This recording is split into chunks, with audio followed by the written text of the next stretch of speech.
Hello. So, I wanted to talk also about the effect of spiritual processing, spiritual work on yourself. Because, a spiritual work is not only distressing, calming, but it is going inside yourself, honor the energy inside yourself, and connect to the matrix of all your energy. And in that, it's connecting to all the work you need to do.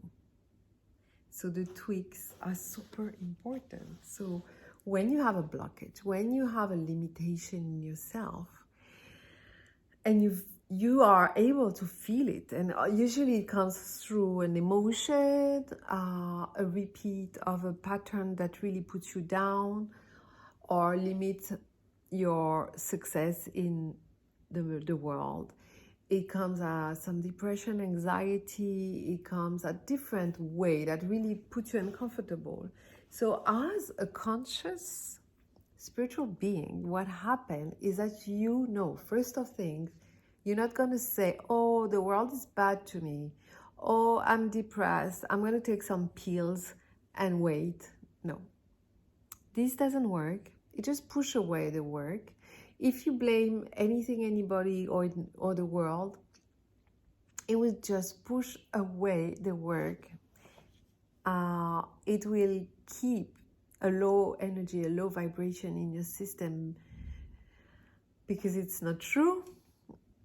Because sending away the energy that are addressed to you will not work. It will just delay the work and make it a bit bigger. So we don't want that. We want to address, we want to look at the truth. But actually, when you feel this depressive mood, frustration, etc., it's not comfortable. And on a human level, we are used to moan. I do that.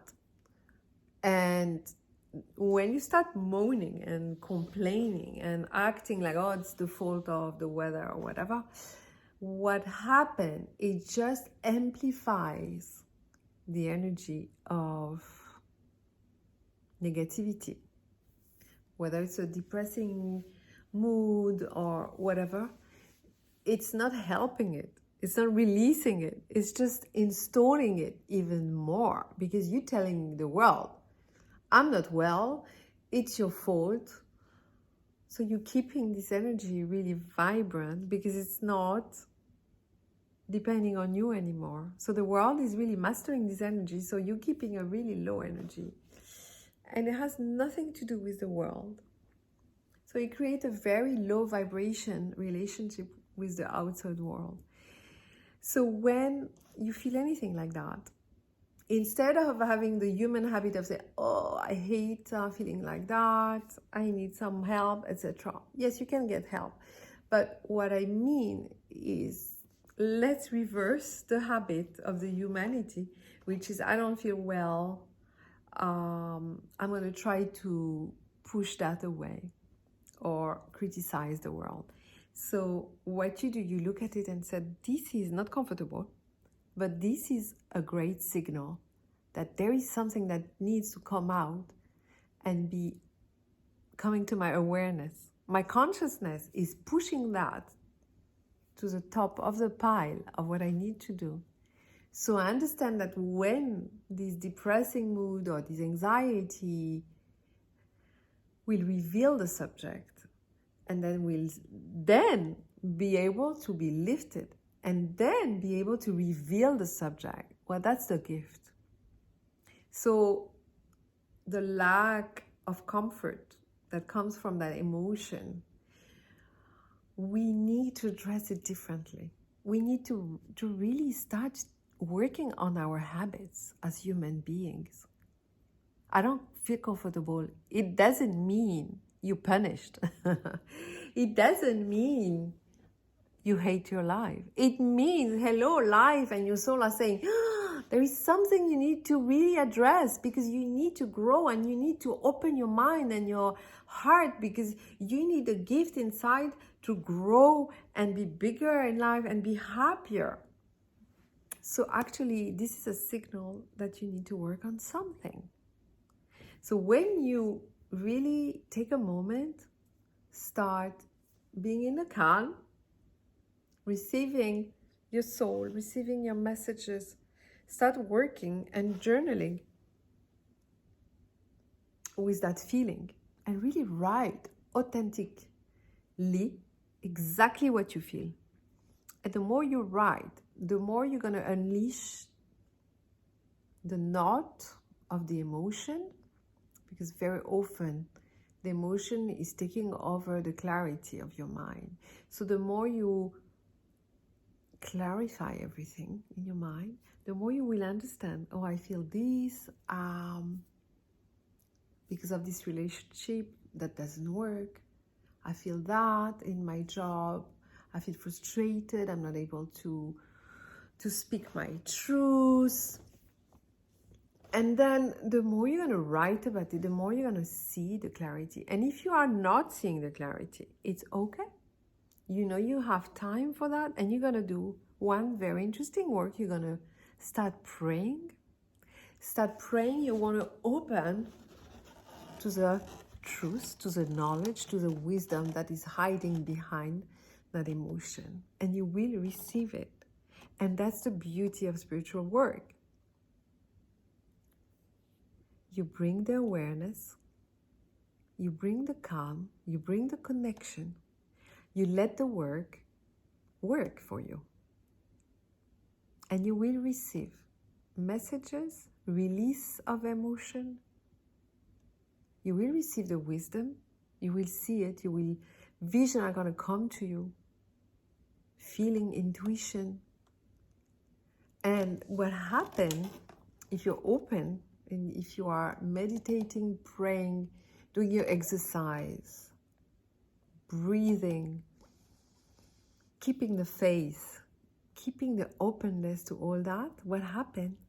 You will suddenly shift. You will understand, my God, I needed to work on that. And then life is going to open a door where you're going to go and find what is the next step. And then what you feel is like suddenly in your job, because you have worked on your frustration, suddenly in your job, your energy is different. So people are going to open doors and say, hey, guy, I want to know what you think about that. I would like you to help me on that project. So it is magic. That's how we call it in human language. But actually, it's just a transmutation of your energy. You open the lid of this emotion and you let everything out, believing and knowing you are clearing to find a nugget. And then people feel that you have released that anger, that emotion, that frustration, and then you're not carrying with that is repelling everybody. But when you leave that emotion go, you feel the release. You usually have to surrender in your prayer, in your spiritual work. You really receive the answer and the release happen. And people around you, they don't need an explanation. They just feel it unconsciously. So people are not going to say, oh, wow, your spiritual work is amazing. No, they're just going to feel it. They're going to smile. They're going to say, hi, how are you? Where before they were just, I don't want to see her, whatever. And then they're going to propose a new job, a new task. Or you're going to wake up energized and say, wow, I have new ideas because I'm positive, because I love myself, because suddenly this emotion is gone, because I allowed it to be released. And then your soul has space to express. And then it's a different vibration. It's a different vibration of living. And it happened. It just happened. You have allowed spiritual work to happen. Yeah, that's it. That's how it works. But it starts from number one step, don't moan. Find that the low feeling of this emotion, this heavy and on your heart, it's a signal. Hi, we need to work, we need to do something because there is something, a nugget of gold, of diamond that's coming out. Otherwise it would be still there and you would carry it unconsciously. But now you cannot be unconscious. You're feeling too bad. too unwell. And then you carry, you do the work, and it just, the nugget goes up to the surface, and then whew, your energy is shifted. You wake up different. People feel it, and people want you in their lives. And that's it. And that's the magic. And that's why spiritual work is heaven. It gives you the highest energy that you can carry. The more you do it, the more you heighten your energy. And then projects are bigger, expanded. You are expanded. People are more attracted to you. Yeah. So don't let yourself be trapped in the usual system of thinking that if you feel bad, you need to complain, take a pill or whatever. You always can call for help, for spiritual help, positive help. But don't join any complaining club, because these are the worst. They just put you in stagnation and even decrease of energy. We want the positive club. Okay, cool. So I'm sending you lots of love. Bye.